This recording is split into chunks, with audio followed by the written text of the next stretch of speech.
matter how hard you try, you cannot disguise drunk driving.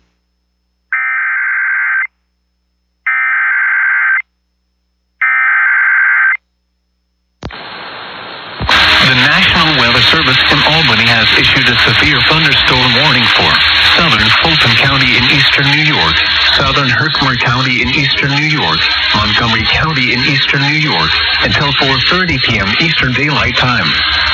At 3:36 p.m. Eastern Daylight Time, a severe thunderstorm was located near Newport, or 9 miles northeast of Utica, moving southeast at 45 miles per hour. Hazard, 60 miles per hour wind gusts and penny-size hail. Source, radar indicated. Impact, expects damage to roof, siding, and trees.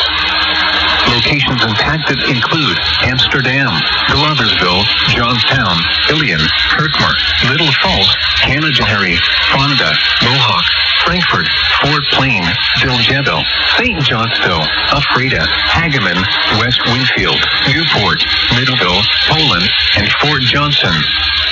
For your protection, move to an interior room on the lowest floor of a building. Repeating, a severe thunderstorm warning has been issued until 4:30 p.m. Eastern Daylight Time for the following counties in New York: Fulton, Herkimer, and Montgomery.